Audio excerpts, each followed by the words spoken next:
We have a major update as there's been a ton of moves and transactions across the NBA over the last couple of days, and the way the Toronto Raptors have positioned themselves, they have a golden opportunity to take advantage of some of the cap space that they created in order to get some extra assets over the course of the season. So we'll discuss that, including one Toronto Raptor completely changing the NBA for the future according to a new change rule that's been implemented. So lots of stuff to break down in this video, but as we announced on the last video, the Raptors Digest Fantasy League is back. I just made a community post breaking down how things are going to be set up. Priority is going to channel members. So if you're interested in joining the Raptors Digest community, having another season of fantasy basketball, make sure you guys check that out because I'm out for blood this season looking to get another W. So keep your eyes peeled for the community posts and everything that's happening out there on that front. But let's dive into the news. Let's dive into what's going on with this team right now. And the first thing that we're taking a look at is a Toronto Raptor changes the NBA probably forever. As we all know, last season there was one of the more insane storylines that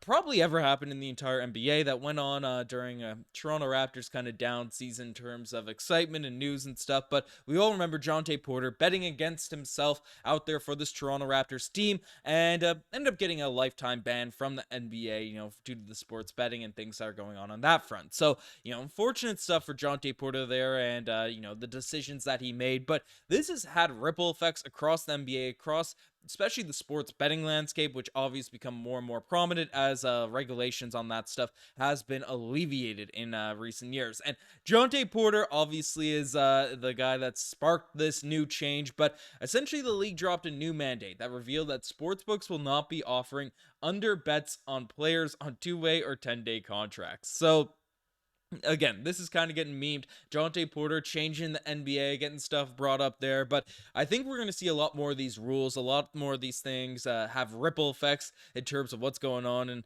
I guess it sucks now for guys like Jamison Battle, who can't have the over-unders, or at least you can't bet the under on threes. But who would want to bet the under on threes for Jamison Battle? Gave two-way guy, 10-day contracts type of players. But it's Raptors relevant that Jonte Porter continues to have an impact in terms of how the league is being run and what regulations are getting in there. So at least he left a legacy in some direction for the Toronto Raptors team. But we have another topic. We have a more interesting something to dive into as the Toronto Raptors have a golden opportunity over the course of this season. Now, if you haven't been keeping up with all the moves, all the stuff that's been going on around the NBA, I mean, check out the other digest channels. I pop up here and there on some different ones trying to fill in for different hosts. But there's been an insane amount of transactions, exhibit 10s, guys signed, moved, picked up, and some players that have been interestingly, cut. Which, like guys like Lonnie Walker, because again, the Celtics didn't want to eat a giant cap hit to just keep him on the roster out there at a minimum. So, again, there's been a lot of moves, a lot of stuff happening, and the way the rules have shifted, the way the rules have changed, have frankly forced a lot of front offices to change their philosophies, change their strategies in terms of what they're doing out there on the open market with their types of players. And Masai Ujiri already took advantage of this early on in the summer because the team traded away Jalen McDaniels to the Sacramento Kings, and a deal that sent back Jamal Shed, Davion Mitchell, Sasha Vezenkov, which is a deal that was essentially null and void, so an empty contract, and then another Portland Trailblazers second round pick, and frankly the Blazers project to be really bad, so that's almost like a light first with better cap implications. So Masai Ujiri's already taken advantage of teams that are looking to navigate the whole salary cap situation, and frankly the Raptors have another golden opportunity as essentially Keith Smith came out and revealed that talking to teams this morning, there's a lot of trade conversations from luxury tax teams involving moving off of some salary. Teams are angling to move some salary to keep openings to keep other players. Today is shaping up to be a very busy day in terms of transactions, and obviously over the course of this weekend there has been a ton of transactions but not a lot of trades specifically. Now, with this report, with this sort of news that's coming out, teams are interested in getting off some of their salary cap, and the Raptors did a ton of that, halfway through last year, dealing away OG Anunoby, dealing away Pascal Siakam. We do still kind of have an expensive team, but Bruce Brown is coming off the books, and we just gave some serious long-term money to Scottie Barnes, Immanuel Quickley, and those deals are going to get better and better and better as the cap continues to rise. So while, you see the Bill Simmons of the world, the Ryan Russells on the Ringer come out and trash, hey, this is a mid-team that's expected, that's going to be super expensive. It makes no sense.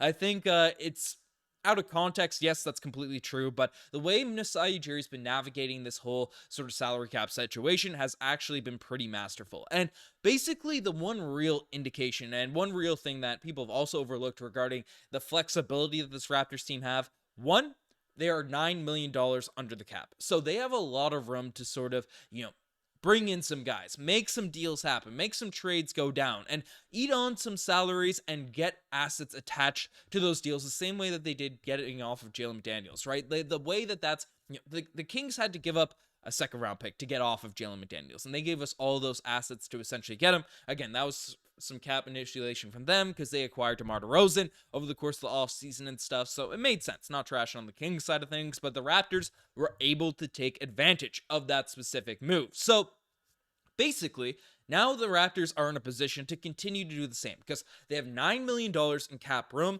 and they did not use their mid-level exception over the course of this offseason. So what that means is they can use that as a traded player exception to have more flexibility in regards to making other moves over the course of the season. So they can eat into some cap space, again, especially with the ugly schedule we have to start off the season. I know I'm optimistic. I know a lot of people are optimistic, but especially where the Raptors have come out and said this is year one of a rebuild, expect us to not be phenomenal, right? This team does project to be not contending this specific year, despite having a ton of talent on the roster. So if the team wants to sort of use Bruce Brown's trade contract to facilitate one deal and then bring in some other assets by eating another garbage contract for at least one season, I mean, that makes sense for Masai Ujiri right now, just given the current state of the team that could use one extra young prospect. I could use, as Bobby Webster said, it's not going to be one or two or three, Kawhi Leonard level deals that will completely change everything for this Toronto Raptors team. It's going to be 8 to 12 moves that they have to get right. And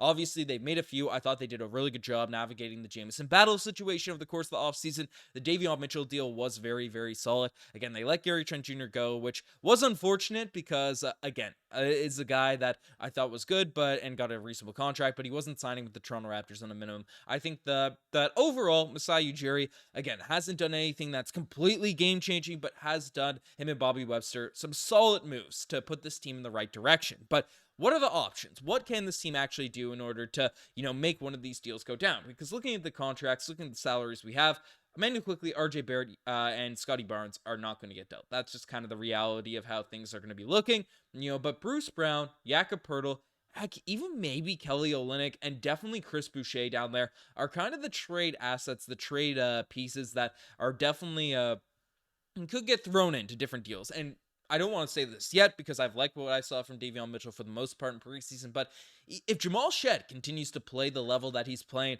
Davion Mitchell could become more expendable too, who is a very reasonable contract to a guy that is very, very valuable. So, I mean, there's a lot of pieces the Raptors can use, specifically like Chris Boucher, if his value is, if he's playing a lot better as he has been in preseason.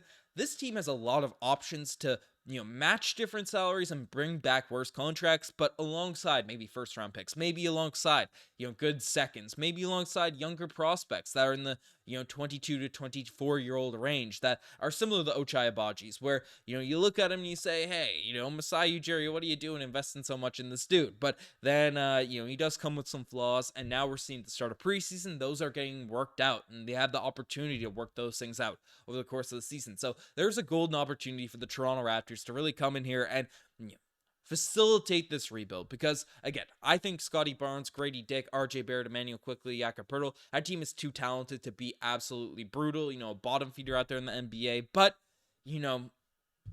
it's what some fans and a lot of fans are kind of saying would make the most sense, because the ceiling of this team is not super high. I feel like for just this season, I would love to be proven wrong. I would adamantly be very vocal about how excited I'd be if this team is able to get a ton of W's to start off this season. I am not rooting against this Raptors team, but obviously in the long-term championship picture, you get an Ace Bailey, you get a Cooper Flag out there on this roster, and then this young core went from really good to, hey, we're competing with the types of cores that the Oklahoma City Thunder had, the Victor Wembanyama Spurs kind of have and stuff. Maybe, and that's an exaggeration, but honestly, I don't think it is. I think Scottie Barnes has that value. I think you bring in another top-tier prospect, especially the development of Gradey Dick. This team can be very, very good. But let me know what you guys think in the comment section down below about all this Toronto Raptors news. Again, keep an eye peeled for the Fantasy League, and if you are a part of the 67%. You made it this far in the video that haven't hit the subscribe button just yet. Make sure you guys hit that sub button. Anyways, I'm signing out.